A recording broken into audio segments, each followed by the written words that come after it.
할아버지 무서워요. 살려주세요. 배신자의 핏줄을 그런데 내가 지켜야 한다고?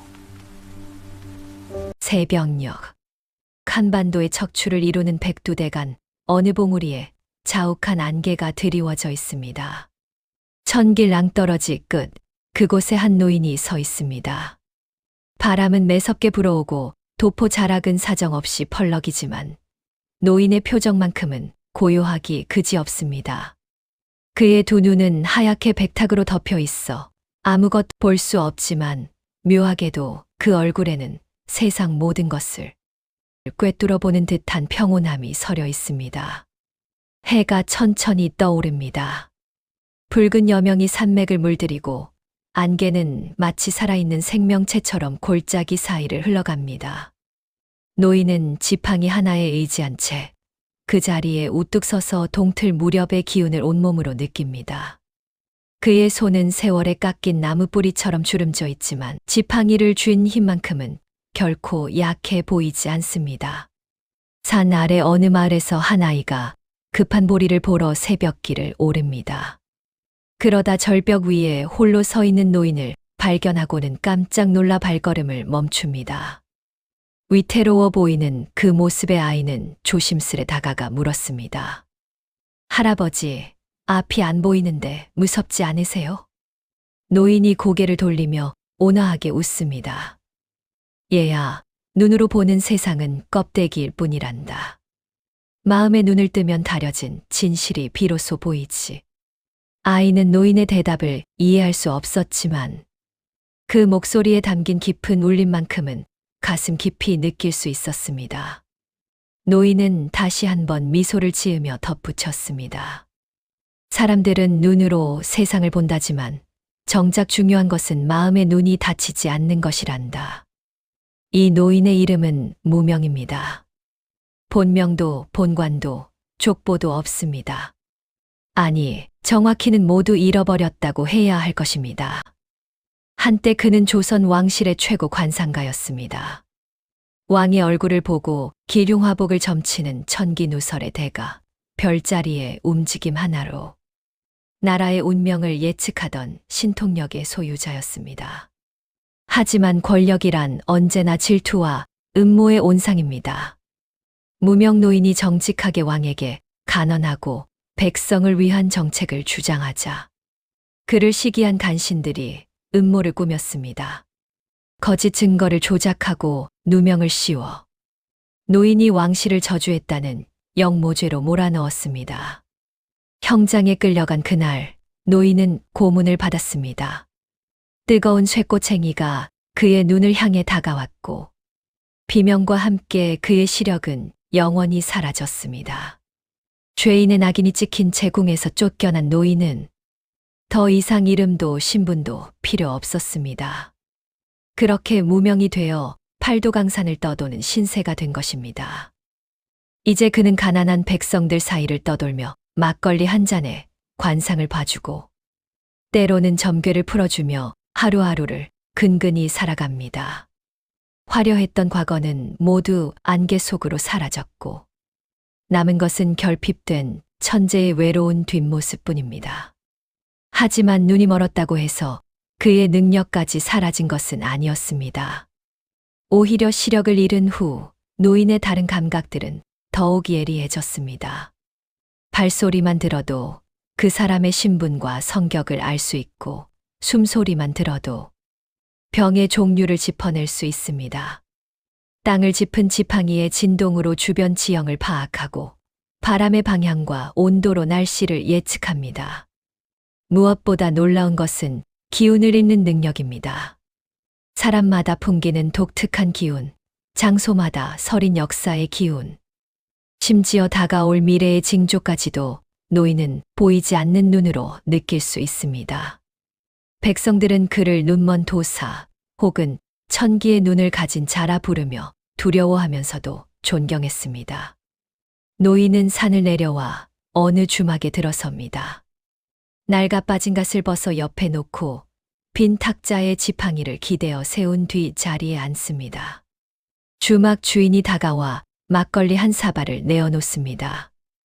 노인은 비록 눈은 보이지 않지만 코로 막걸리의 발효 정도를 맡고 손끝으로 사발의 온도를 느끼며 천천히 입으로 가져갑니다. 이 맛이지. 한 모금을 들이키자 목구멍으로 타고 내려가는 텁텁하면서도 달콤한 맛이 오장육부를 적십니다. 이것이 노인의 유일한 낙입니다. 화려했던 과거도 고통스러웠던 기억도 모두 이 막걸리 한 사발에 녹여 흘려보내는 것입니다. 주막 안에는 여러 사람들이 앉아 이야기를 나누고 있습니다. 장사꾼들은 요즘 흉년으로 장사가 안 된다고 투덜대고 농부들은 올해 농사도 망쳤다며 한숨을 내쉽니다. 한쪽에서는 젊은 사내들이 한양의 정치 이야기를 나누며 분개하고 있습니다. 아니, 좌의정이란 자가 백성들 피를 빨아먹는 흡혈귀지 사람이냐? 쉿, 소리 낮춰라. 저놈의 귀는 천리 밖에서도 들린다는데 잘못 걸렸다간 영모로 몰려 목이 달아난다. 노인은 말없이 막걸리만 들이킵니다. 세상 이야기는 귀에 들어와도 마음에는 담지 않으려 했습니다. 이미 한 번 권력의 소용돌이에 휘말려 모든 것을 잃었는데 다시 그 무서운 세계로 돌아가고 싶지 않았던 것입니다. 해가 저물고 밤이 깊어갑니다. 노인은 주막 구석 방 하나를 얻어 누웠습니다. 낡은 삿자리 위에 몸을 뉘이니 온갖 추억과 후회가 밀려옵니다. 잠들기 전 노인은 천장을 향해 중얼거립니다. 이제는 조용히 살고 싶을 뿐이네. 하지만 운명이란 것은 참으로 간사합니다. 피하려 해도 피할 수 없고 외면하려 해도 외면할 수 없는 것이 바로 숙명입니다. 노인은 아직 몰랐습니다. 내일 아침이면 자신의 평온했던 일상이 산산조각 날 거대한 소용돌이가 기다리고 있다는 것을요.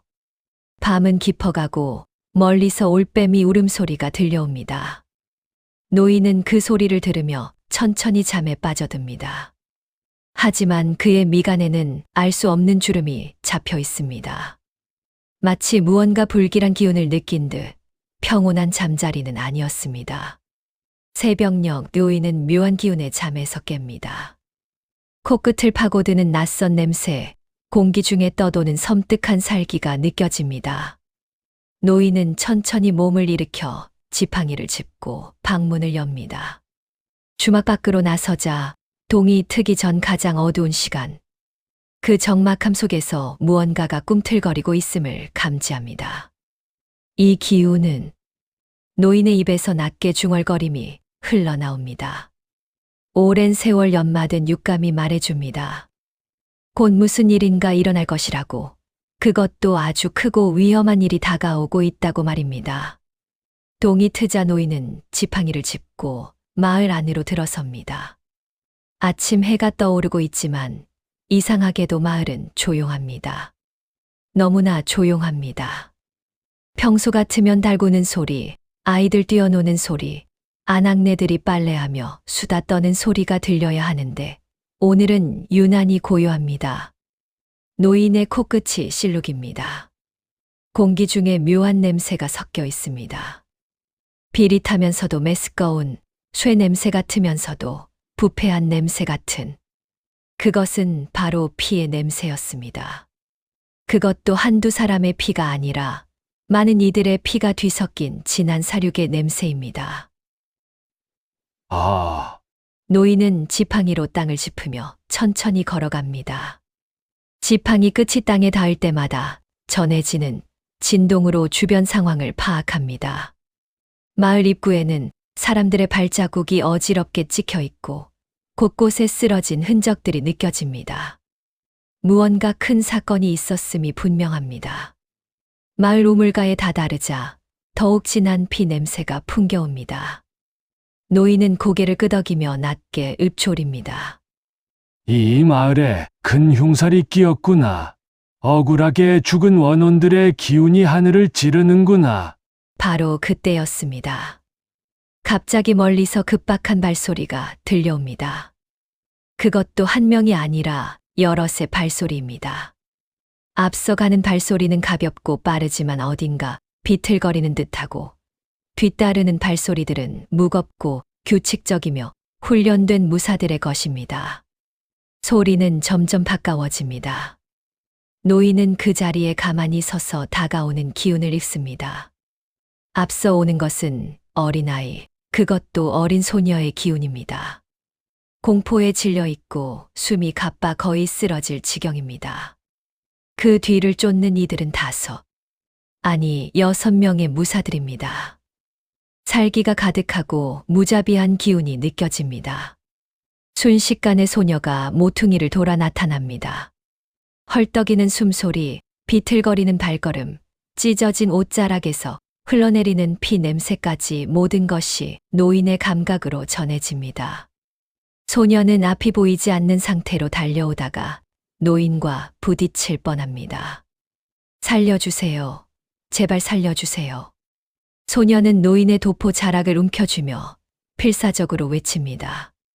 그 작은 손에서 전해지는 떨림, 목소리에 담긴 절박함, 그리고 온몸에서 풍기는 순수한 기운이 노인의 마음을 흔듭니다. 곧이어 6명의 무사들이 도착합니다. 그들은 검은 옷을 입고 얼굴을 가리고 있지만 허리춤의 칼에서 풍기는 살기만으로도 평범한 자들이 아님을 알 수 있습니다. 무사들의 우두머리로 보이는 자가 한 걸음 앞으로 나서며 차갑게 말합니다. 늙은이 비켜라. 저 아이는 역적의 자식이다. 왕명으로 잡으러 왔으니 방해하지 말고 물러서거라. 노인은 대답하지 않습니다. 그저 지팡이에 의지한 채 소녀를 등 뒤로 가립니다. 무사들은 서로 눈빛을 교환합니다. 눈먼 노인 하나쯤이야 어렵지 않게 제압할 수 있다고 생각하는 듯합니다. 하지만 노인의 주변에서 풍기는 기운은 예사롭지 않습니다. 비록 눈은 멀었지만 그 자세와 호흡에서는 오랜 세월 단련된 무인의 품격이 느껴집니다. 무사들 중 한 명이 조심스럽게 동료에게 속삭입니다. 저 노인, 심상치 않습니다. 겁먹지 마라. 눈먼 노인 하나가 뭘 할 수 있겠나? 우두머리가 손짓을 하자 양옆에 무사 2명이 칼을 빼들고 노인에게 다가섭니다. 서슬퍼런 칼날이 아침 햇살에 반짝입니다. 소녀는 노인의 등 뒤에서 작게 비명을 지릅니다. 바로 그 순간 노인이 움직입니다. 번개같이 빠른 동작으로 지팡이를 휘두르자 다가오던 무사 1명의 손목을 정확히 가격합니다. 으억, 비명과 함께 칼이 땅에 떨어집니다. 다른 무사가 황급히 칼을 휘두르지만 노인은 이미 한 발 뒤로 물러나 그 공격을 피한 뒤 지팡이 끝으로 무사의 명치를 찌릅니다. 흑. 무사는 그대로 쓰러집니다. 나머지 무사들은 경악한 표정으로 물러섭니다. 눈먼 노인이 어떻게 자신들의 움직임을 정확히 읽어내는지 이해할 수 없습니다. 노인은 다시 원래 자리로 돌아와 지팡이를 땅에 짚습니다. 얼굴에는 여전히 평온한 미소가 걸려 있지만 그 기운만큼은 누구도 넘볼 수 없는 위험으로 가득합니다. 우두머리가 이를 갈며 외칩니다. 함께 덤벼라. 저 노인을 제압하라. 남은 4명의 무사가 일제히 노인을 향해 달려듭니다. 사방에서 칼날이 빗발치듯 쏟아지지만 노인은 마치 춤을 추듯 유연하게 움직이며 모든 공격을 피해냅니다. 소리로 상대의 위치를 파악하고 바람의 흐름으로 칼의 궤적을 읽어내며 땅의 진동으로 발의 움직임을 감지합니다. 지팡이는 검보다 빠르게 움직입니다. 정확한 급소만을 노려 최소한의 힘으로 최대 효과를 냅니다. 손목, 팔꿈치, 무릎, 명치. 몇 번의 공방 끝에 4명의 무사 모두 신음하며 땅에 쓰러집니다. 우두머리만 홀로 남았습니다. 그는 칼을 들고 있지만 더 이상 공격하지 못하고 주춤거립니다. 노인이 천천히 그에게 다가가며 말합니다. 돌아가서 내 주인에게 전하거라. 이 아이는 내가 보호할 터이니 함부로 손대지 말라고. 우두머리는 이를 악물며 뒤로 물러섭니다. 쓰러진 동료들을 부축하여 일으키고는 황급히 그곳을 떠납니다. 그의 눈빛에는 분노와 함께 두려움이 가득합니다. 소녀는 노인의 뒤에서 떨고 있습니다. 노인이 고개를 돌려 소녀에게 묻습니다. 아이야, 이제 괜찮다. 무서워 말거라. 소녀는 울먹이는 목소리로 대답합니다. 감사합니다. 정말 감사합니다. 노인은 부드럽게 미소 짓습니다. 하지만 그의 마음속에는 복잡한 감정이 일렁입니다. 이 아이를 구한 것이 과연 옳은 일이었을까? 저 무사들은 분명 다시 올 것이고, 그것도 더 많은 인원을 이끌고 올 것입니다. 자신은 이미 세상을 등진 몸, 다시 권력의 소용돌이에 휘말려도 되는 것일까? 하지만 소녀의 작은 손이 노인의 도포 자락을 여전히 꼭 붙잡고 있습니다. 그 손에서 전해지는 온기와 떨림이 노인의 마음을 움직입니다. 이미 선택은 끝났습니다. 돌이킬 수 없는 강을 건넌 것입니다. 노인은 깊은 한숨을 내쉬며 하늘을 올려다봅니다. 비록 눈은 보이지 않지만 하늘의 기운만큼은 느낄 수 있습니다. 먹구름이 몰려오고 있습니다. 폭풍전야의 고요함, 곧 큰 시련이 닥쳐올 것임을 예감합니다. 노인은 소녀의 손을 이끌고 주막으로 돌아옵니다. 방 안에 소녀를 앉히고 노인은 창가에 서서 밖의 기운을 살핍니다. 아직은 조용하지만 멀지 않은 곳에서 수상한 기운들이 움직이고 있음을 느낍니다. 소녀는 구석에 웅크리고 앉아 여전히 떨고 있습니다. 노인이 물 한 사발을 떠다 건네자 소녀는 두 손으로 받아 조금씩 마십니다. 잠시 후 소녀가 조심스레 입을 엽니다. 저를 왜 도와주신 거예요? 노인은 대답하지 않고 지팡이를 쓰다듬습니다. 매끄럽게 다른 나무 표면에서 오랜 세월의 흔적이 느껴집니다. 이 지팡이는 노인이 궁에서 쫓겨날 때 유일하게 가지고 나온 물건입니다. 권력도 명예도 심지어 시력까지 모두 빼앗겼지만 이 지팡이만큼은 지킬 수 있었습니다. 노인의 손이 지팡이를 쥔 채 미세하게 떨립니다. 마음속에서 두 가지 목소리가 싸우고 있습니다. 한쪽은 말합니다. 이미 세상을 등진 몸인데 왜 다시 이 무서운 권력의 소용돌이에 뛰어드는가? 저 아이를 버리고 도망가라. 그것이 살 길이다. 하지만 다른 한쪽은 외칩니다. 평생 정의를 외치고 백성을 위한다고 했으면서 눈앞에 어린아이 하나 지키지 못하고 도망갈 셈이냐? 그렇다면 지난 세월 내가 걸어온 길은 무엇이었단 말인가? 노인은 눈을 감습니다. 아니, 이미 눈은 보이지 않으니 정확히는 더욱 깊이 마음의 눈을 감는 것입니다. 과거의 기억들이 물밀듯이 밀려옵니다. 형장에서의 그날이 생생합니다. 뜨거운 쇠꼬챙이가 눈을 향해 다가오던 순간의 공포, 비명을 지르며 몸부림치던 자신의 모습, 그리고 영원히 어둠 속에 갇히게 된 그 절망감. 그날 이후 노인은 세상을 원망했습니다. 정의는 없고 권력만이 모든 것을 지배하는 세상을, 간신들의 음모에 놀아나는 어리석은 왕을, 그리고 무엇보다 무력하게 당하기만 했던 자신을 원망했습니다. 그래서 노인은 도망쳤습니다. 세상과 단절하고 사람들과 거리를 두며 오직 하루하루 연명하는 것만을 목표로 살아왔습니다. 막걸리 한 잔에 시름을 달래고 별 볼 일 없는 관상이나 봐주며 근근히 살아가는 것, 그것이 노인이 스스로에게 허락한 유일한 삶의 방식이었습니다. 하지만 지금 이 순간 소녀의 가느다란 손이 자신의 도포를 붙잡고 있습니다. 그 손에서 전해지는 온기가 노인의 차갑게 굳어버린 마음을 녹입니다. 이 아이는 아무 죄가 없습니다. 단지 잘못된 시대에 잘못된 가문에 태어났다는 이유만으로 죽임을 당해야 한단 말입니까? 노인의 주먹에 힘이 들어갑니다. 지팡이를 쥔 손이 희게 변할 정도로 세게 움켜쥡니다. 그리고 오랜 고민 끝에 노인은 결심합니다.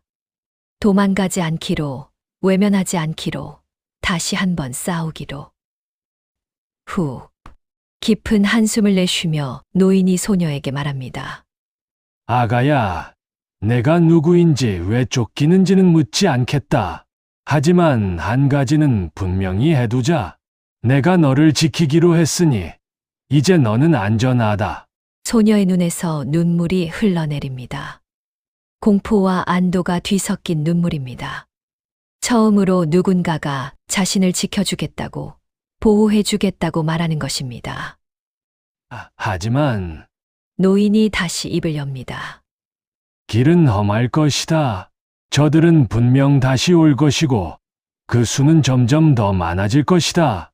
어쩌면 우리 둘 다 목숨을 잃을 수도 있다. 그래도 너는 나를 믿고 따를 수 있겠느냐?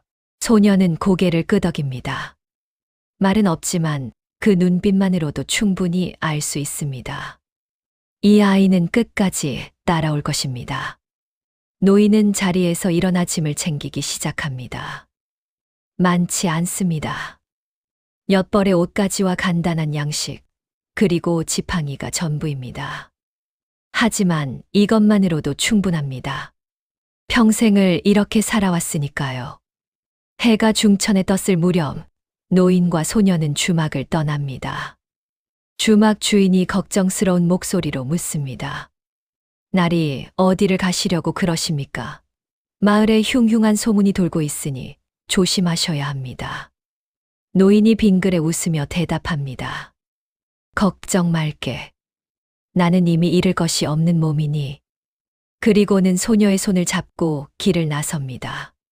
지팡이로 땅을 짚으며 한 걸음 한 걸음 나아갑니다. 앞길은 보이지 않지만 노인은 이미 마음속으로 목적지를 정했습니다. 한양 그곳으로 가야 합니다. 이 모든 음모의 배후를 밝히고 소녀를 완전히 안전하게 만들 수 있는 곳은 오직 그곳뿐입니다.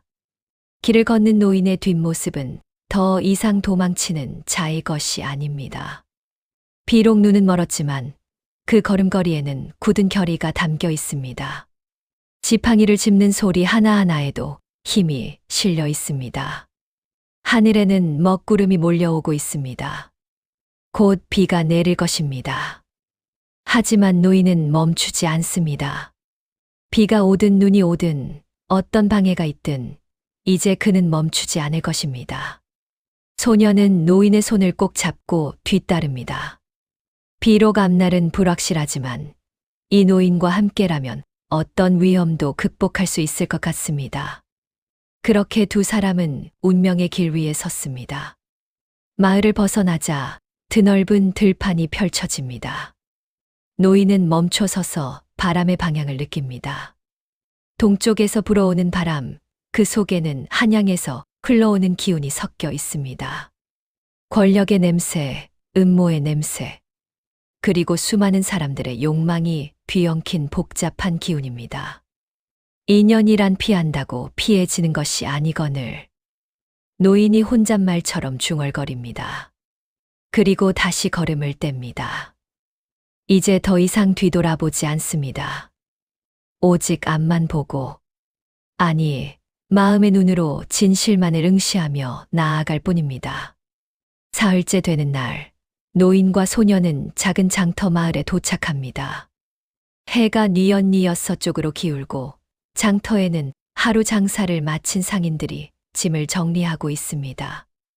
노인은 소녀의 손을 이끌고 한적한 주막으로 들어갑니다.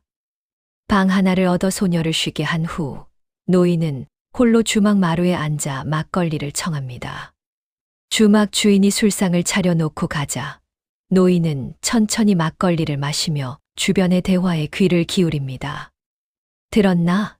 한양에서 큰일이 났다더군. 큰일이라니? 좌이정 나리께서 영모를 꾸민 자들을 색출하고 계신다는구먼. 그 여파로 벌써 몇몇 가문이 멸문지화를 당했다더라고. 아이고, 무서워라. 이 세상에 정의는 없고 오직 힘만이 있구먼. 노인의 눈썹이 미세하게 꿈틀합니다. 좌이정. 그 이름을 들으니 과거의 기억이 떠오릅니다. 노인이 궁에서 쫓겨나던 그날, 바로 그 좌의정이 배후에 있었습니다. 정직한 관상가를 제거하고 자신의 권력을 공고히 하기 위해 무고한 사람을 함정에 빠뜨렸던 간신 중의 간신입니다. 그리고 지금 쫓기고 있는 소녀도 필시 그의 음모와 관련이 있을 것입니다. 어떤 다문이 그의 야욕에 방해가 되었고, 그래서 멸문시키려 하는 것입니다. 소녀는 그 가문의 마지막 혈육일 가능성이 큽니다. 노인은 막걸리를 한 모금 더 들이키고 자리에서 일어납니다. 방으로 돌아가 소녀에게 조심스럽게 묻습니다. 아가야, 이제 내가 누구인지 말해줄 수 있겠느냐? 소녀는 잠시 망설이다가 입을 엽니다. 저는 이씨 가문의 마지막 남은 핏줄입니다. 제 할아버지께서는 전 판서 대감이셨지만 좌의정의 음모로 영모죄를 뒤집어 쓰고 일가가 모두. 소녀의 목소리가 떨립니다. 노인은 그 이상 묻지 않습니다. 이미 충분히 알 수 있습니다. 권력을 탐하는 자들의 잔혹한 수법, 무고한 가문을 역적으로 몰아 제거하는 비열한 짓거리가 또다시 반복되고 있는 것입니다. 내 할아버지의 이름이 무엇이었느냐? 이호연입니다. 노인의 몸이 굳습니다. 이호연. 그 이름을 들으니 가슴이 철렁 내려앉습니다. 이호연은 노인의 옛 스승이었습니다. 노인이 젊은 시절 관상과 천기를 배울 때 함께 공부했던 동료이자 평생의 벗이었습니다. 하지만 이호연은 배신했습니다. 노인이 궁에서 쫓겨날 때 그를 구하지 않았을 뿐만 아니라 오히려 좌의정의 편에 서서 노인을 모함하는 증언을 했습니다. 그 배신의 아픔은 눈을 잃은 고통보다 더 깊었습니다. 그런데 지금 그 이호연의 손녀를 자신이 보호하고 있다니, 운명의 장난이 이토록 잔인할 수 있단 말입니까? 노인은 복잡한 감정에 휩싸입니다. 복수심이 치밀어 오릅니다. 이호연의 핏줄이라면 차라리 저 무사들에게 넘겨주는 것이 당연한 일 아닌가. 내 할아버지가 나를 버렸듯이 나도 너를 버리는 것이 공평하지 않은가. 하지만 동시에 연민도 느껴집니다. 소녀는 아무 잘못이 없습니다. 단지 잘못된 가문에 태어났을 뿐입니다. 그리고 노인 자신도 그랬습니다. 무고하게 누명을 썼고 억울하게 고통받았습니다. 그런 자신이 이제 다른 무고한 아이를 버린다면 그것은 결국 자신이 증오하던 악인들과 무엇이 다르단 말입니까? 노인은 밤새도록 잠을 이루지 못합니다. 마음속에서 끊임없이 복수심과 연민이 싸웁니다. 과거의 상처와 현재의 책임감이 충돌합니다. 새벽이 밝아올 무렵 노인은 마침내 결단을 내립니다. 소녀를 깨우지 않고 조용히 방을 나섭니다. 주막 마당에 서서 동이 트는 하늘을 향해 고개를 들어 올립니다. 비록 눈으로는 볼 수 없지만 마음의 눈으로는 느낄 수 있습니다. 새로운 하루가 시작되고 있음을, 그리고 자신이 새로운 길을 선택해야 함을 말입니다. 이호연, 자네는 나를 버렸지만 나는 자네의 손녀를 버리지 않겠네. 왜냐하면 나는 자네와 다른 사람이니까. 정의를 믿고 무고한 일을 지키는 것이 옳다고 믿으니까. 노인은 스스로에게 다짐합니다. 이 아이를 끝까지 지키겠다고. 그것이 비록 원수의 핏줄일지라도 무고한 생명을 보호하는 것이 자신이 걸어온 길의 완성이라고 말입니다. 해가 떠오르고 소녀가 잠에서 깹니다. 노인은 이미 짐을 챙겨 놓았습니다. 소녀에게 아침을 먹이고 다시 길을 떠날 준비를 합니다. 할아버지, 어디로 가는 거예요? 한양이다. 내 억울함을 풀고 진실을 밝힐 수 있는 곳은 오직 그곳뿐이란다. 하지만 위험하지 않을까요? 위험하지. 아주 위험하지. 하지만 피한다고 해서 사라지는 위험은 없단다. 오히려 정면으로 맞서야 비로소 극복할 수 있는 법이지. 노인과 소녀는 다시 길을 나섭니다. 한양까지는 아직 멀고도 험한 길이 남아 있습니다. 산을 넘고 강을 건너야 하며 무엇보다 끊임없이 쫓아오는 자객들을 피해야 합니다. 하지만 노인은 더 이상 두렵지 않습니다. 망설임도 사라졌습니다. 이제 그의 마음 속에는 오직 하나의 목표만이 자리 잡고 있습니다. 소녀를 안전하게 지키고 진실을 밝혀 정의를 실현하는 것입니다. 길가의 나무들이 바람에 흔들립니다. 새들이 지저귀입니다. 멀리서는 농부들이 밭을 갈고 있습니다. 평범한 일상의 풍경이지만 노인과 소녀의 여정은 결코 평범하지 않습니다. 이들은 지금 역사의 흐름을 바꿀 수도 있는 중대한 길 위에 서 있습니다.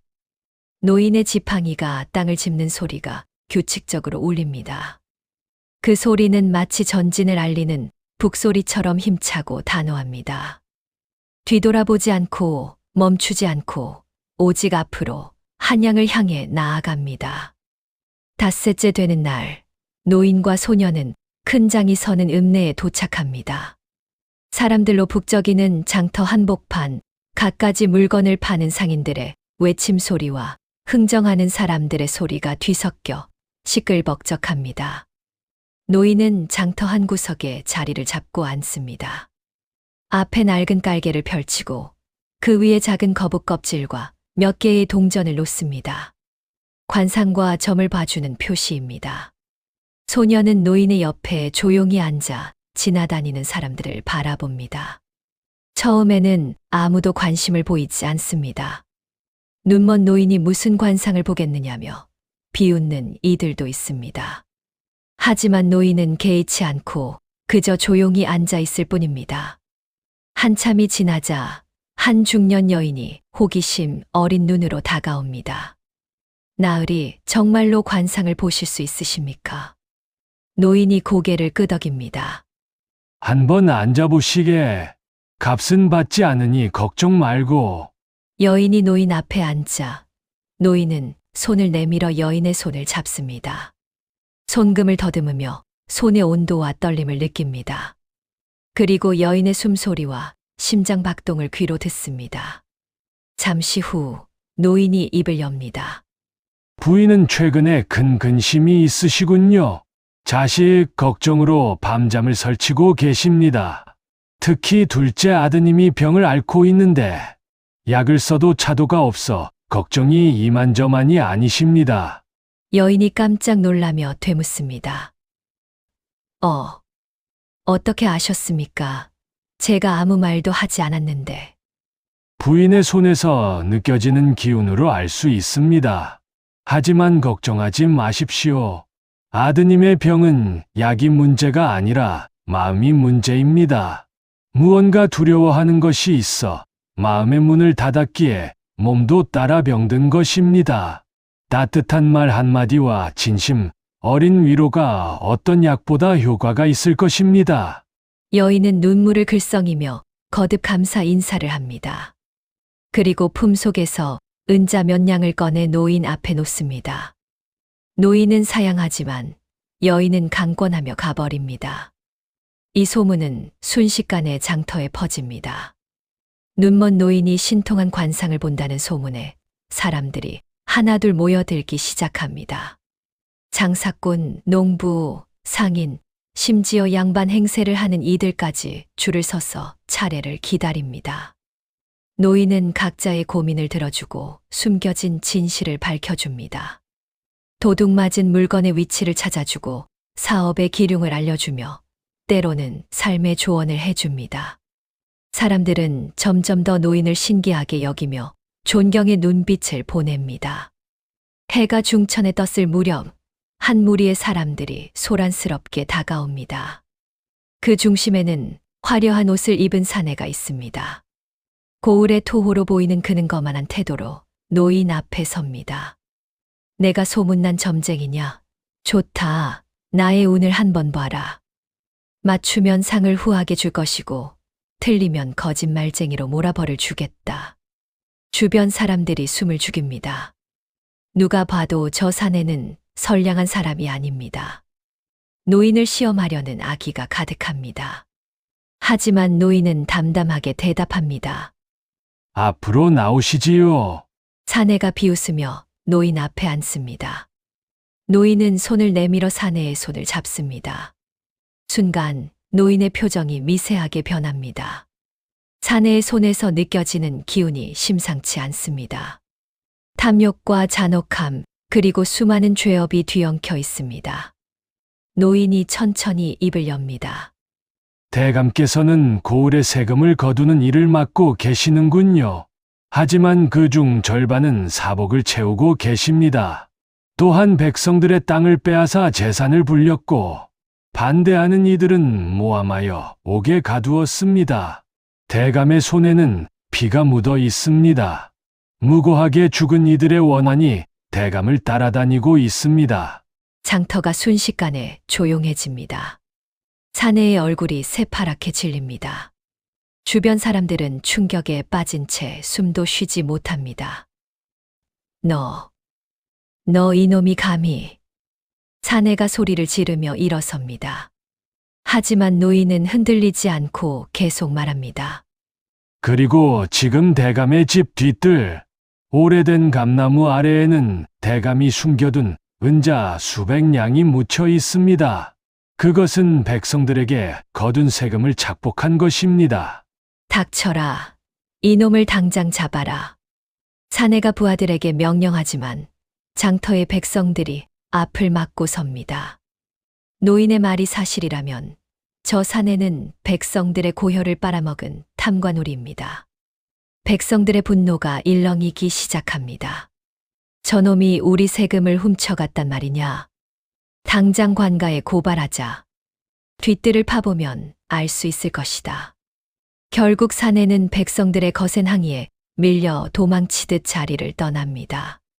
장터의 사람들은 환호하며 노인에게 감사를 표합니다.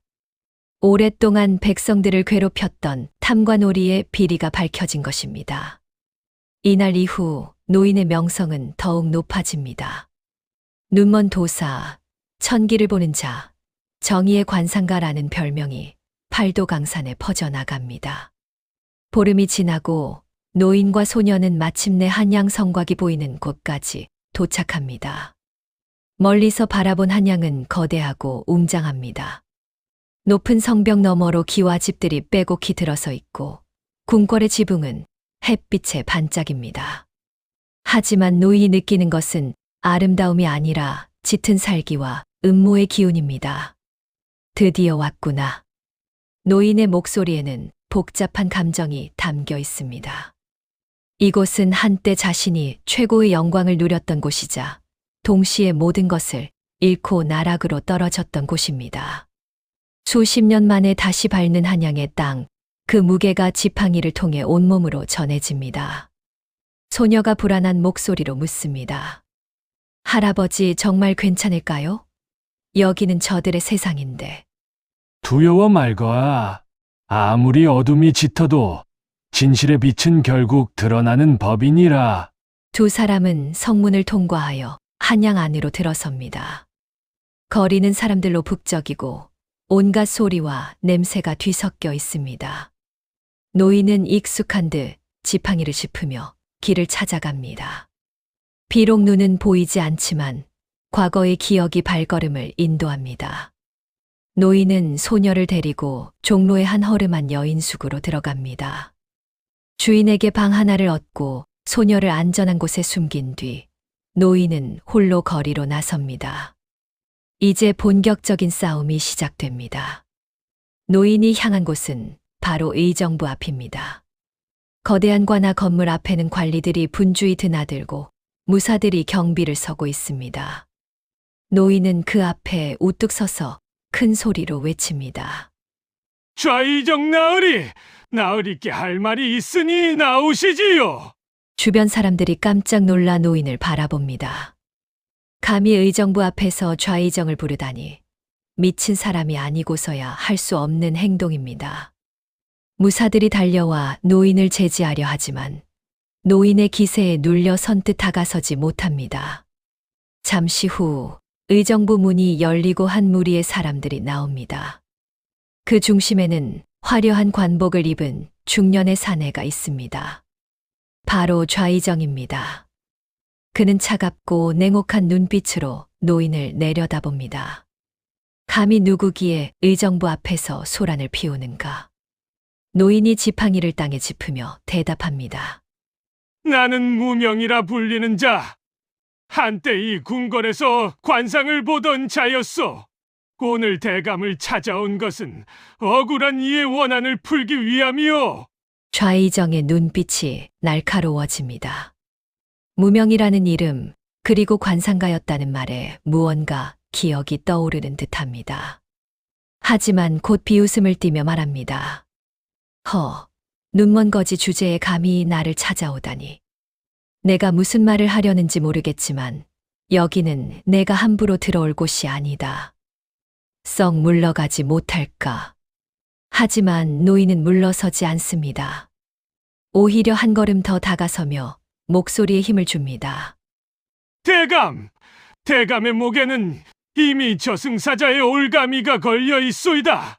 대감께서는 무고한 이씨 가문을 역적으로 몰아 멸문시켰지만 그 죄는 반드시 드러날 것이오. 순간 좌의정의 얼굴이 굳어집니다. 주변 사람들도 숨을 죽입니다. 이씨 가문의 일은 최근 한양을 떠들썩하게 했던 큰 사건입니다. 영모로 몰려 일가족이 처형당했지만 백성들 사이에서는 억울한 누명이라는 소문이 돌고 있었습니다. 이놈이 역적과 한패였구나. 당장 잡아들여라. 좌의정의 명령에 무사들이 일제히 노인에게 달려듭니다. 하지만 노인은 지팡이 하나로 그들을 모두 제압합니다.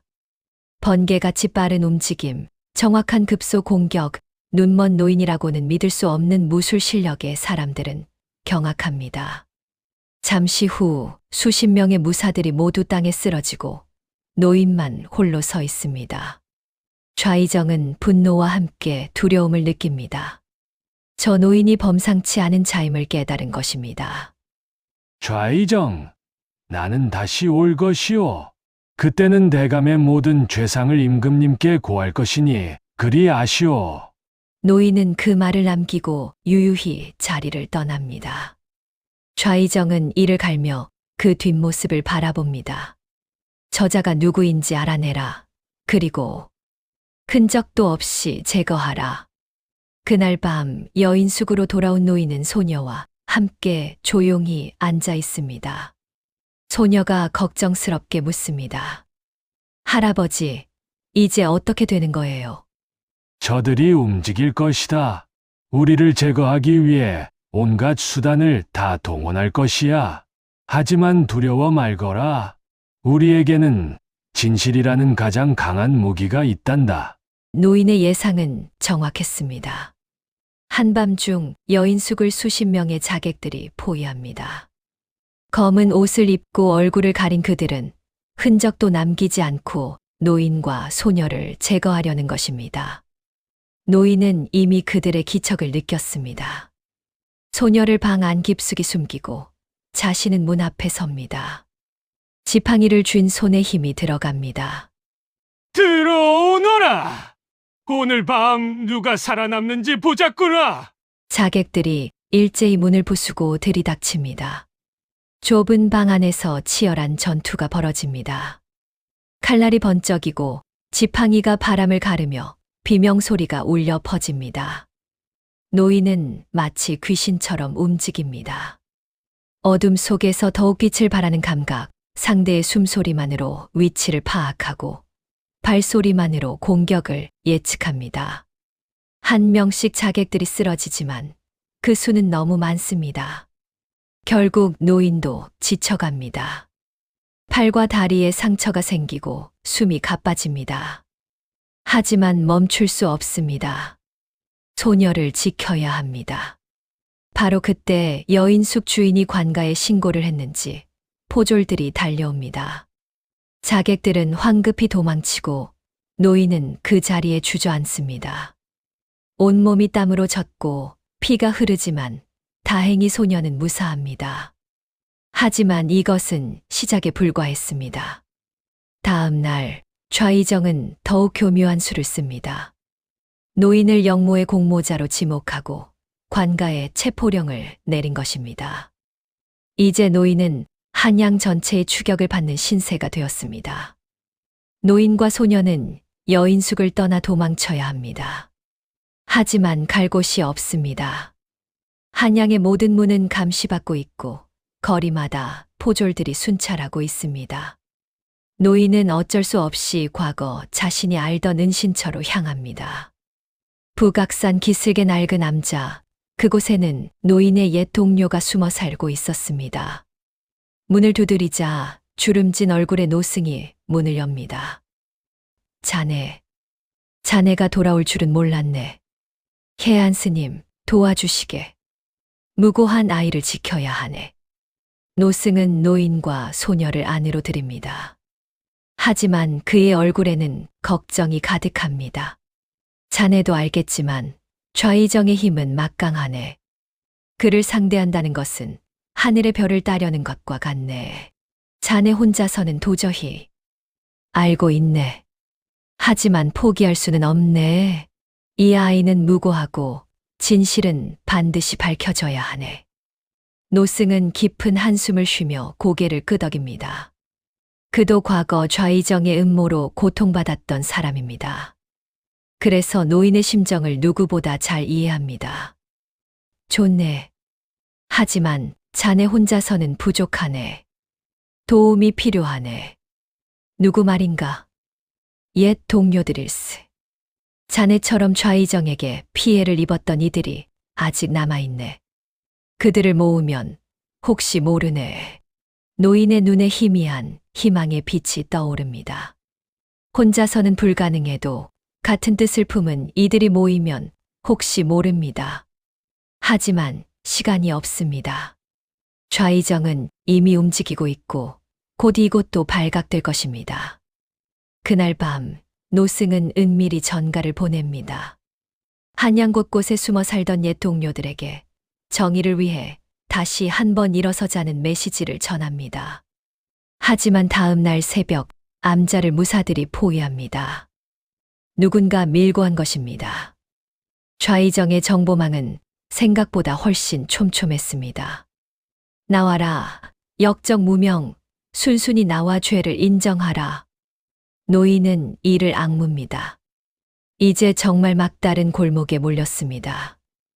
소녀를 안전하게 지킬 방법도 진실을 밝힐 방법도 보이지 않습니다. 바로 그때 암자 뒤편에서 누군가 속삭입니다. 이쪽으로 오시오, 빨리. 노승이 비밀 통로를 알려준 것입니다. 노인은 소녀의 손을 잡고 어둠 속으로 달립니다. 뒤에서는 무사들이 암자 안으로 들이닥치는 소리가 들립니다. 좁고 어두운 통로를 따라 한참을 달려 노인과 소녀는 겨우 산 아래로 빠져나옵니다.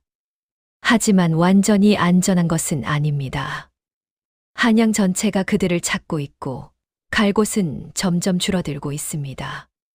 노인은 숨을 고르며 하늘을 올려다봅니다. 구름이 짙게 깔려 있고 곧 비가 내릴 것 같습니다. 마치 하늘도 그들의 처지를 슬퍼하는 듯합니다.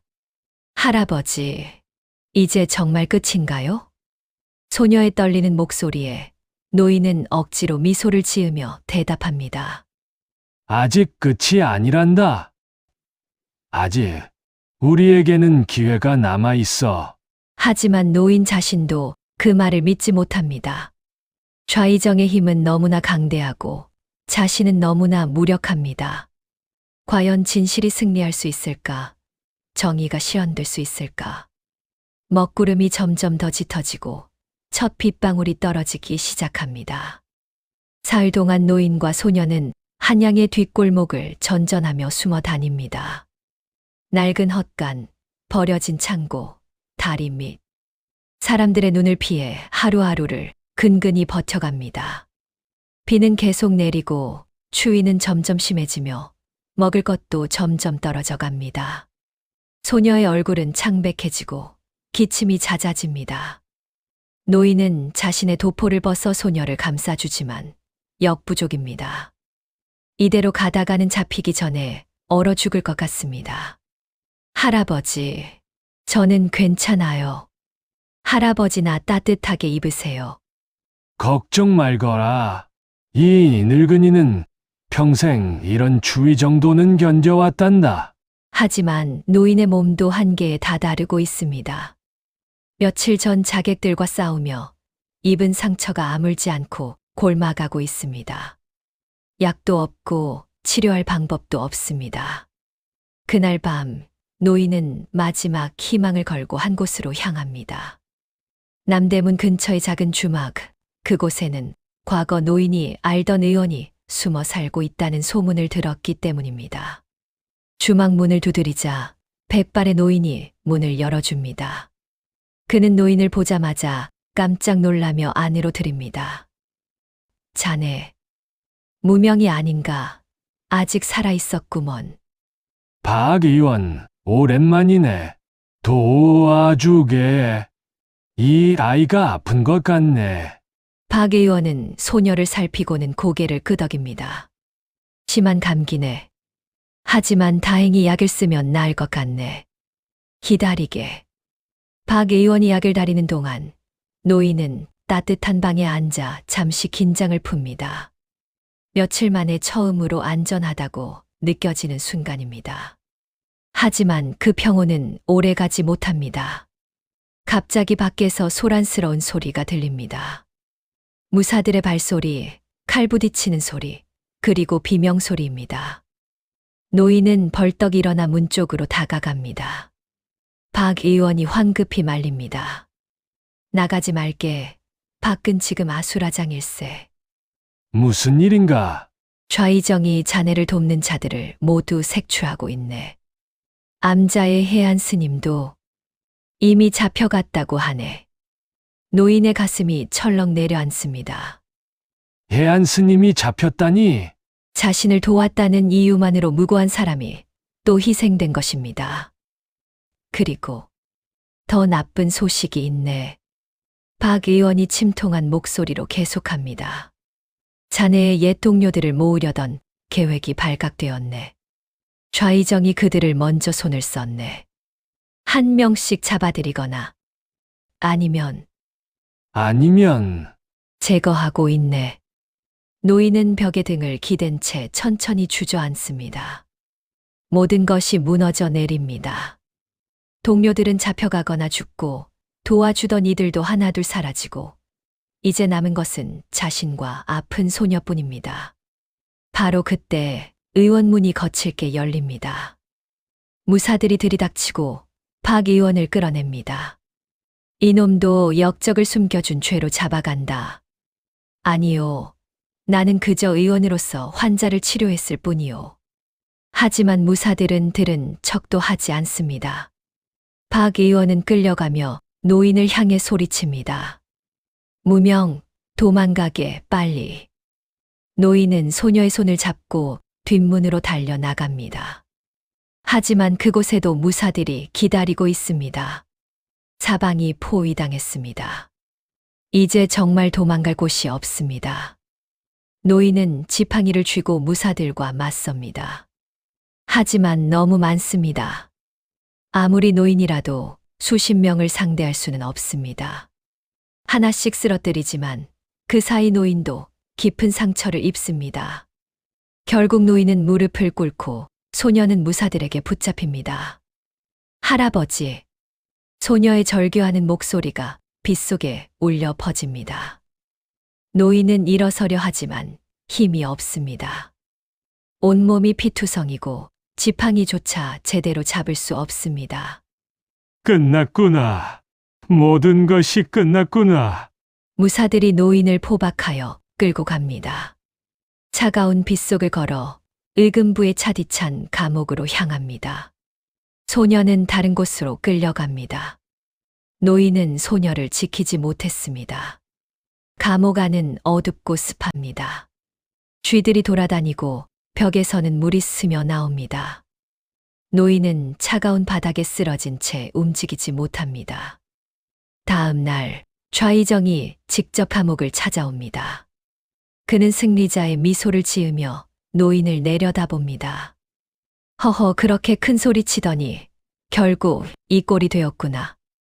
눈먼 거지 주제에 나를 상대하려 했다니 우습지 않은가. 노인은 대답하지 않습니다. 좌의정이 계속 말합니다. 그 아이는 이미 처형 명령이 내려졌다.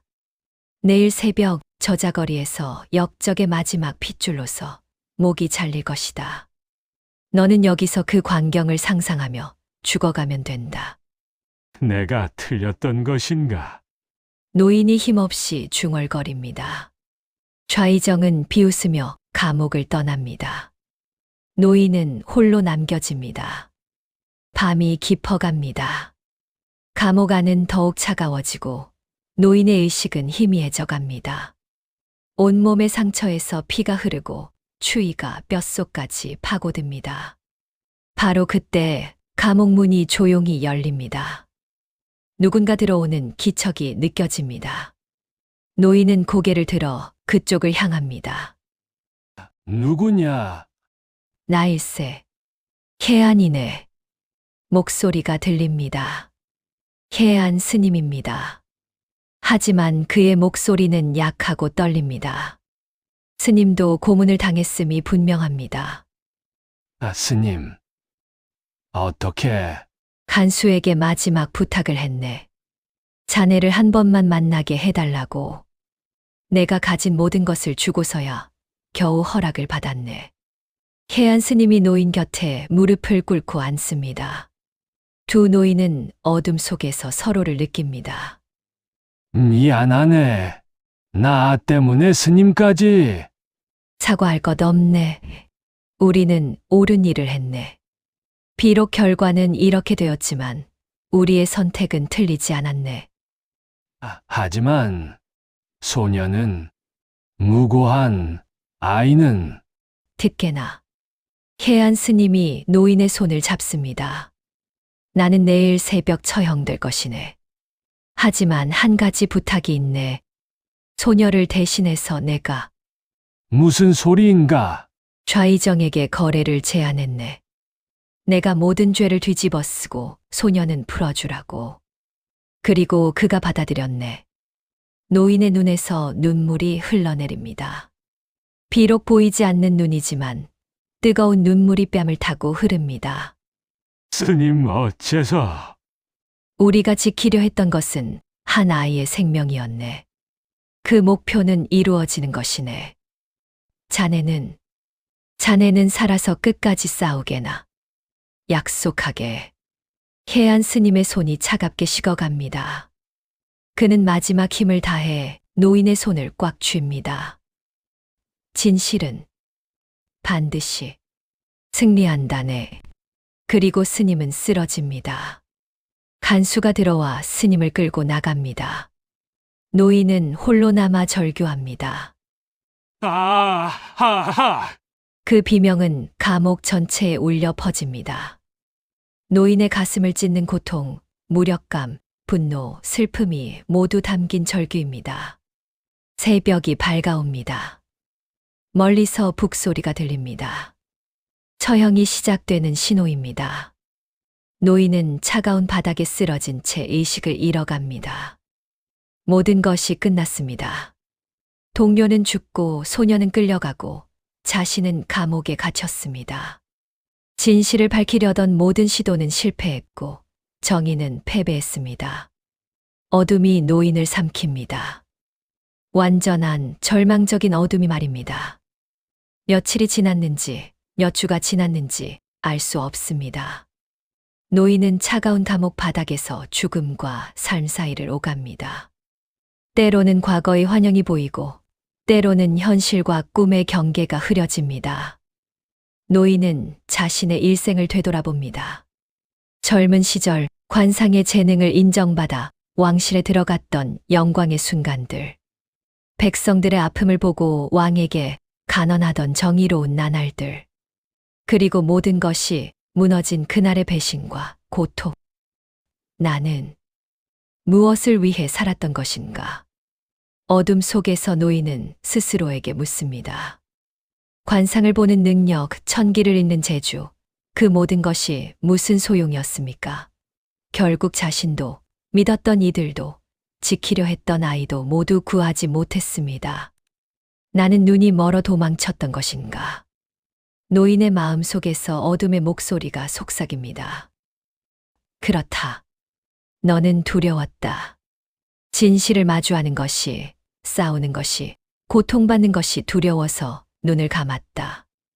물리적인 시력을 잃은 것이 아니라 스스로 세상을 보지 않기로 선택한 것이다. 아니다. 노인이 부정하지만 그 목소리는 계속됩니다. 너는 막걸리에 취하고 시시한 관상이나 봐주며 세상을 외면하고 살았다.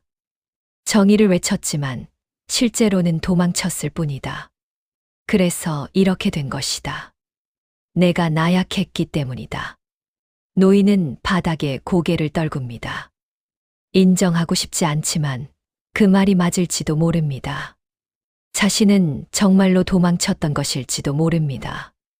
하지만 바로 그때 또 다른 목소리가 들립니다. 부드럽고 따뜻한 목소리입니다. 그렇지 않다네. 해안 스님의 목소리입니다.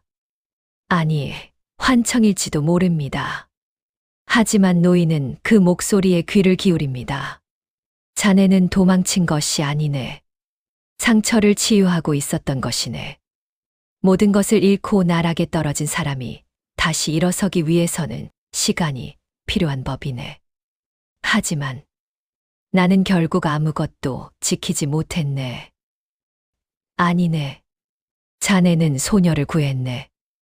내가 목숨을 대신한 덕분에 그 아이는 살아남았네. 그것이 바로 자네가 이룬 일이네. 노인의 마음에 작은 빛이 들어옵니다. 그리고 자네는 아직 살아있네. 숨이 붙어 있는 한 아직 끝난 것이 아니네. 자네가 가진 진정한 힘을 아직 깨닫지 못했을 뿐이네. 진정한 힘? 천기를 보는 것은 단순히 미래를 예측하는 것이 아니네. 진정한 천기란 세상의 이치를 깨닫고 변하지 않는 진리를 아는 것이네. 자네는 눈으로 볼 수 없지만 마음의 눈으로는 누구보다 많은 것을 볼 수 있네. 노인은 천천히 고개를 듭니다. 어둠 속에서도 무언가 희미한 빛이 보이는 것 같습니다. 자네가 진정으로 보아야 할 것은 운명이 아니라 정의일세. 자네가 읽어야 할 것은 별자리가 아니라 사람의 마음일세.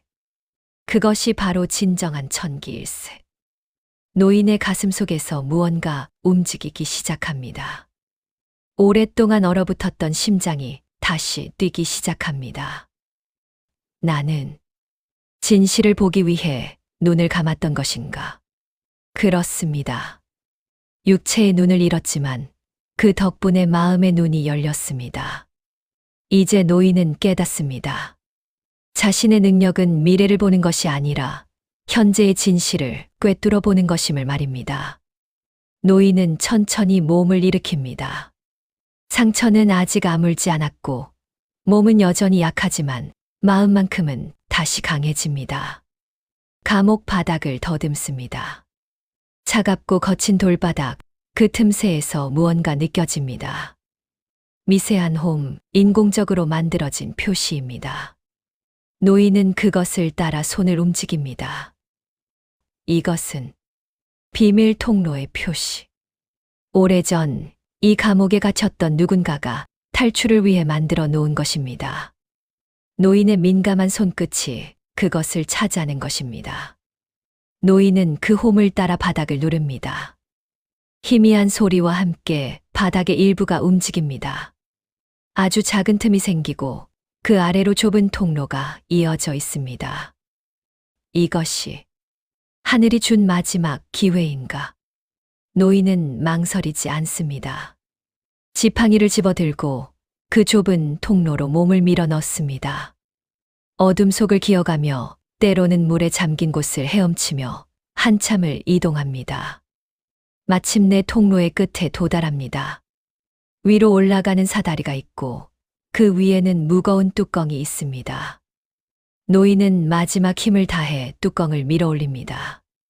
신선한 공기가 들어옵니다. 자유의 냄새입니다. 노인은 밖으로 기어 나옵니다. 그곳은 한양 성곽 밖 한강 근처의 갈대밭입니다. 노인은 그 자리에 쓰러져 거친 숨을 몰아쉽니다.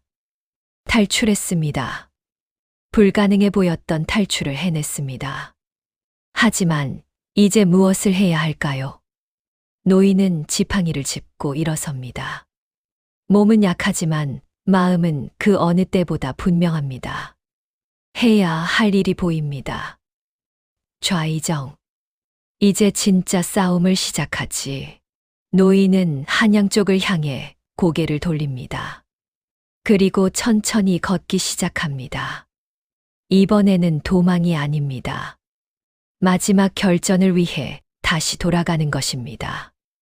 밤하늘에는 별이 떠 있습니다. 노인은 볼 수 없지만 그 별빛이 자신을 비추고 있음을 느낍니다. 마치 하늘이 응원하는 것처럼 정의가 함께하고 있음을 알려주는 것처럼 말입니다. 노인의 발걸음은 비록 느리지만 흔들리지 않습니다. 지팡이가 땅을 짚는 소리는 이제 더 이상 두려움의 소리가 아닙니다. 그것은 결의의 소리, 정의를 향한 전진의 북소리입니다. 그리고 노인은 알고 있습니다. 자신에게는 이제 하나의 무기가 더 생겼다는 것을. 바로 지팡이 속에 숨겨두었던 그것, 모든 것을 뒤집을 수 있는 결정적 증거가 남아 있다는 것을 말입니다. 사흘 후 궁궐에서는 큰 조회가 열립니다. 임금이 백관들을 모아 국사를 논하는 자리입니다. 좌이정은 의기양양한 표정으로 자리에 앉아 있습니다. 모든 반대 세력을 제거했고 이제 조정은 완전히 자신의 손아귀에 들어왔습니다. 전하, 요즘 역적들의 음모가 활개를 치고 있사옵니다. 더욱 강력한 단속이 필요하옵니다. 좌이정의 말에 다른 신하들도 고개를 끄덕입니다. 두려움 때문입니다. 좌이정에게 반대했다가는 역적으로 몰려 목숨을 잃을 것이 뻔하기 때문입니다. 바로 그때 궁궐 밖에서 소란이 일어납니다. 무언가 급박한 상황이 벌어진 것입니다. 잠시 후 한 내관이 황급히 들어와 임금께 아뢰입니다. 전하, 대전에 불청객이 나타났사옵니다. 눈먼 노인이 지팡이를 짚고 와서는 전하를 뵙겠다고 고집을 부리옵니다. 좌이정의 얼굴이 굳어집니다. 설마 감옥에 갇혔던 그 자가 무례한 자를 당장 내쫓아라. 하지만 임금이 손을 들어 제지합니다. 잠깐, 무슨 일로 과인을 찾는가? 눈먼 노인은 억울한 사연이 있어 상소를 올리고자 한다 하옵니다. 그리고 좌이정의 역모를 고발하겠다고 하옵니다. 조정이 술렁입니다. 좌이정의 역모라니, 감히 누가 그런 말을? 임금은 잠시 생각하다가 명을 내립니다. 들어오게 하라. 좌이정이 반대하려 하지만 이미 임금의 명령이 떨어졌습니다. 궁궐문이 열리고 노인이 지팡이를 짚고 천천히 들어섭니다. 낡은 도포는 해지고 찢어져 있으며 백발은 흐트러져 있고 얼굴에는 고문의 흔적이 역력합니다. 하지만 그 걸음걸이만큼은 당당하고 그 기세만큼은 누구도 꺾을 수 없습니다. 어명이시다. 무릎을 꿇어라. 내관이 소리치지만 노인은 꿇지 않습니다. 그저 지팡이를 땅에 짚고 똑바로 섭니다. 무례하구나. 감히 임금 앞에서 무릎을 꿇지 않다니. 좌이정이 호통을 치지만 임금이 다시 손을 듭니다. 괜찮다. 늙은이인이 서서 말하게 하라. 그래, 무슨 사연인가? 노인이 입을 엽니다. 전하, 소인은 무명이라 불리는 자옵니다. 한때 이 궁궐에서 관상을 보던 자였으나 간신들의 모함으로 눈을 잃고 쫓겨났사옵니다. 조정의 나이 든 신하들 중 몇몇이 고개를 끄덕입니다. 그들은 노인을 기억합니다. 소인이 오늘 이렇게 목숨을 걸고 전하를 찾아온 것은 억울하게 죽어간 이씨 가문의 원한을 풀기 위함이옵니다. 이씨 가문, 영모를 꾸민 역적의 가문이 아닌가? 아니옵니다, 전하. 그들은 무고하옵니다. 진짜 영모를 꾸민 자는 따로 있사옵니다. 노인이 지팡이를 들어 좌의정을 가리킵니다. 바로 저자 좌의정이옵니다. 조정이 발칵 뒤집힙니다. 신하들이 웅성거리고 좌의정은 분노로 얼굴이 붉어집니다. 이 무식한 늙은이가 무슨 헛소리를, 증거도 없이 함부로 대신을 모함하다니. 증거가 없다고요? 노인이 빙그레 웃습니다. 그리고 지팡이를 들어 올립니다. 지팡이의 손잡이를 돌리자 안에 숨겨져 있던 작은 두루마리가 나옵니다. 이것이 바로 증거입니다. 내관이 달려가 두루마리를 받아 임금께 올립니다. 임금이 펼쳐보자 얼굴이 굳어집니다. 그것은 좌의정의 필체로 쓰인 밀서였습니다. 왕을 제거하고 새로운 왕을 세우려는 영모의 계획이 상세히 적혀 있었습니다. 이것이 어찌... 전하, 그것은 조작된 것이옵니다. 소인은 그런 글을 쓴 적이 없사옵니다. 좌의정이 발악하지만 노인이 차분하게 말합니다.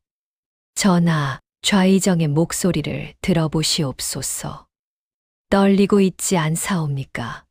그의 심장 박동을 느껴보시옵소서. 거짓말을 하는 자의 심장은 2배로 빠르게 뛰옵니다. 임금이 좌의정을 똑바로 바라봅니다. 과연 좌의정의 이마에는 식은땀이 흐르고 손이 미세하게 떨리고 있습니다. 더 확실한 증거가 필요하시다면 노인이 계속 말합니다.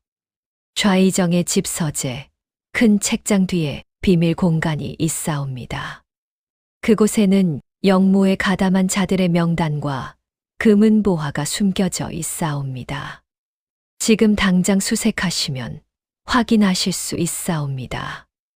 임금이 즉시 명을 내립니다.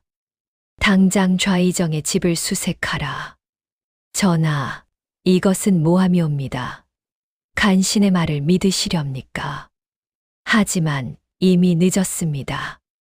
금군들이 달려나가고 좌의정은 그 자리에 주저앉습니다. 한 시진 후 금군들이 돌아옵니다. 그들이 가져온 것은 수많은 문서와 금은보화, 그리고 영모에 가담한 자들의 명단이었습니다. 모든 증거가 명백했습니다. 이럴 수가. 좌의정, 내가 진짜 역적이었구나. 임금의 목소리에는 배신감과 분노가 가득합니다. 좌의정은 더 이상 변명하지 못하고 그저 바닥만 바라봅니다. 좌의정을 당장 옥에 가두어라. 영모죄로 처벌할 것이다. 무사들이 좌의정을 끌고 나갑니다. 조정의 신하들은 충격에 빠져 말을 잇지 못합니다. 권력의 정점에 있던 자가 한순간에 추락하는 모습을 목격한 것입니다. 임금이 노인에게 다가옵니다. 그대 참으로 대단하오. 모든 이가 속았는데 그대만이 진실을 보았구려. 노인이 고개를 숙입니다. 소인은 다만 마음의 눈으로 본 것뿐이옵니다. 그대에게 벼슬을 내리고자 하오. 다시 궁으로 들어와 과인을 도와주시오. 하지만 노인은 고개를 젓습니다. 황송하옵니다만 소인의 자리는 대궐이 아니라 백성들이 있는 길 위이옵니다. 소인은 그저 떠돌며 백성들의 아픔을 함께하고 싶사옵니다. 임금은 아쉬워하지만 노인의 뜻을 존중합니다. 그렇다면 한 가지만 물어보겠소. 어떻게 그 증거를 숨겨둘 수 있었소? 감옥에 갇혔을 때도, 온갖 고초를 겪을 때도 발각되지 않았다니. 노인이 지팡이를 쓰다듬으며 대답합니다. 이 지팡이는 소인이 궁에서 쫓겨날 때 유일하게 가져온 물건이옵니다. 그 안에 모든 것을 숨겨두었사옵니다. 언젠가 이 증거가 필요한 날이 올 것을 알았기 때문이옵니다. 조정의 신하들이 노인을 경외의 눈빛으로 바라봅니다. 진정한 지혜와 인내를 가진 자입니다. 그리고 한 가지 더 부탁이 있사옵니다. 말해보시오. 이씨 가문의 명예를 회복시켜 주시옵소서. 그리고 그 가문의 마지막 후손인 소녀를 찾아 보호해 주시옵소서. 그리하겠소. 당장 찾도록 하겠소. 노인은 깊이 절을 올리고 궁궐을 나섭니다. 밖으로 나오자 따뜻한 햇살이 노인을 맞이합니다. 오랜만에 느끼는 평화로운 기운입니다. 며칠 후 노인은 다시 소녀와 재회합니다. 소녀는 궁에서 보호받고 있었고 무사히 살아 있었습니다. 두 사람은 서로를 끌어안고 한참을 울었습니다. 할아버지, 정말 살아계셨구나. 그래, 아가야. 우리가 해냈구나. 모든 것이 끝났습니다. 아기는 벌을 받고 무고한 이들의 명예는 회복되었으며 정의는 승리했습니다. 한양의 소동이 끝나고 한 달이 지났습니다. 좌이정은 영모죄로 처형되었고 그와 결탁했던 간신들도 모두 벌을 받았습니다. 이씨 가문의 명예는 완전히 회복되었고 소녀에게는 가문의 재산이 돌아갔습니다. 임금은 여러 차례 노인을 불렀지만 노인은 매번 정중히 거절했습니다. 대신 소녀를 위해 좋은 스승을 구해달라고 부탁했고 임금은 기꺼이 받아들였습니다. 어느 맑은 가을날 노인은 한양을 떠날 준비를 합니다. 소녀가 걱정스럽게 묻습니다. 할아버지 정말 떠나시는 거예요? 여기 남아서 편하게 지내시면 안 되나요? 노인이 부드럽게 웃으며 대답합니다. 아가야, 나의 길은 여기가 아니란다. 팔도강산 곳곳에는 아직도 억울한 백성들이 많지. 그들에게 작은 위로라도 되어주고 싶구나. 그럼 저도 함께 가면 안 될까요? 노인은 소녀의 머리를 쓰다듬습니다. 너는 이제 내 길을 가야 한다. 훌륭한 스승 밑에서 배우고 내 가문을 다시 일으켜 세워야지. 그것이 너의 사명이란다. 소녀의 눈에서 눈물이 흘러내립니다. 노인과 헤어지고 싶지 않지만 노인의 말이 옳다는 것을 알고 있습니다. 하지만 할아버지, 저는 할아버지가 없으면 걱정 말거라. 우리는 비록 떨어져 있어도 마음으로는 늘 함께 할 것이다. 그리고 언젠가 내가 훌륭하게 성장했을 때 다시 만나게 될 것이다. 노인은 소녀에게 작은 주머니를 건넵니다. 이것은 내가 평생 모은 지혜를 담은 책자란다. 관상을 보는 법, 사람의 마음을 읽는 법, 그리고 무엇보다 정의롭게 사는 법이 담겨 있지. 잘 간직하고 공부하거라. 소녀는 주머니를 꼭 껴안으며 고개를 끄덕입니다.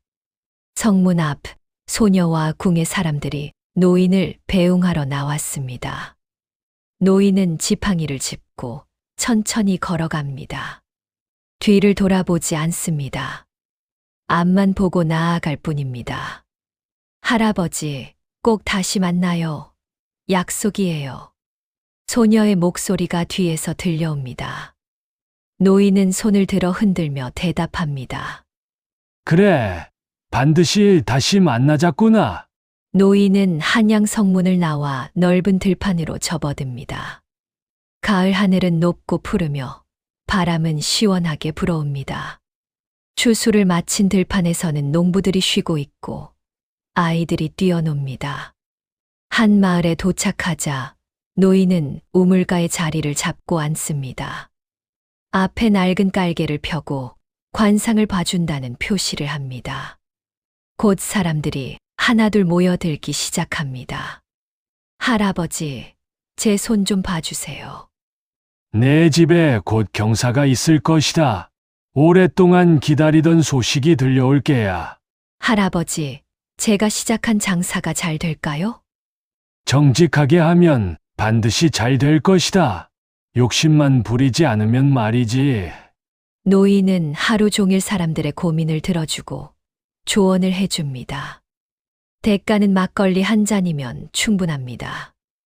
해가 지고 마을 사람들이 하나둘 집으로 돌아갑니다. 노인은 주막에서 막걸리를 마시며 하루를 마무리합니다.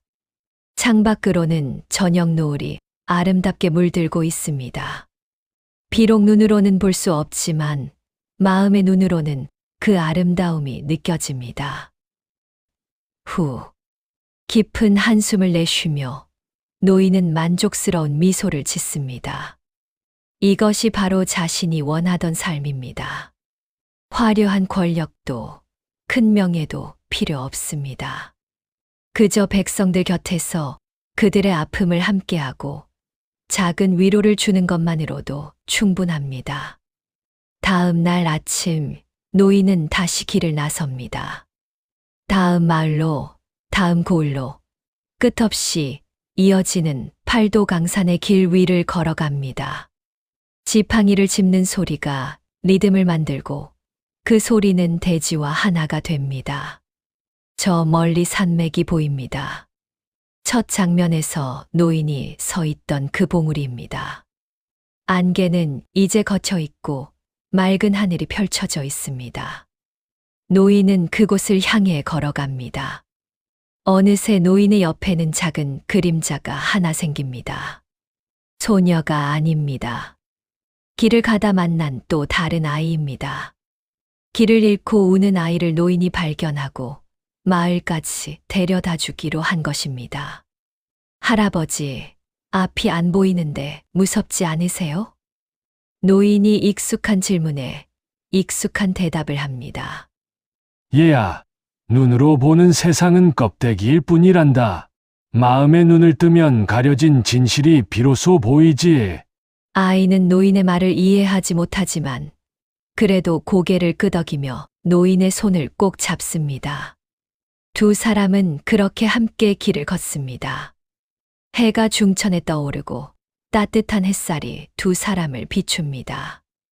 노인의 얼굴에는 평온한 미소가 가득하고 아이의 얼굴에는 안심한 표정이 떠오릅니다. 저 멀리 산 너머로 새로운 마을이 보입니다.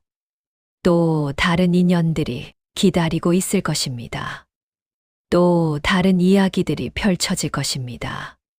하지만 노인은 두렵지 않습니다. 이제 그는 알고 있습니다.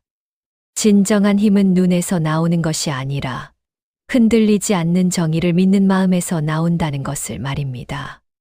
구름 한 점 없는 맑은 하늘, 끝없이 펼쳐진 들판, 그리고 그 위를 걷는 한 노인과 아이의 모습. 평화롭고 아름다운 풍경입니다. 노인의 지팡이가 땅을 짚는 소리가 메아리 칩니다. 그 소리는 팔도 강산에 울려 퍼지며 희망의 메시지를 전합니다. 진실은 언제나 승리한다. 정의는 결코 죽지 않는다. 그리고 어둠이 아무리 짙어도 한 줄기 비치면 충분하다. 노인과 아이의 뒷모습이 점점 작아지며 저 멀리 지평선 너머로 사라집니다. 하지만 그들이 남긴 발자국은 영원히 남을 것입니다. 정의를 위해 싸운 자의 발자국, 약한 이들을 지킨 자의 발자국, 그리고 마음의 눈으로 진실을 본 자의 발자국이 말입니다. 안개는 완전히 걷히고 팔도 강산은 햇살 아래 찬란하게 빛납니다. 이야기는 여기서 끝이 아닙니다. 노인의 여정은 계속될 것이고 그가 전하는 지혜와 정의의 메시지는 영원히 이어질 것입니다. 세상을 보는 눈은 여럿이지만 진실을 보는 눈은 하나뿐이다. 그것은 바로 마음의 눈이다. 노인의 지팡이 소리는 멈추지 않습니다. 육신의 눈을 감고 마음의 길을 걷는 그의 여정은 겉모습에 현혹되어 진실을 놓치는 우리에게 매 순간 준엄한 꾸짖음이자 따뜻한 위로가 될 것입니다. 배신자의 핏줄을 그런데 내가 지켜야 한다고? 배신자의 핏줄을 그런데 내가 지켜야 한다고? 배신자의 핏줄을 그런데 내가 지켜야 한다고?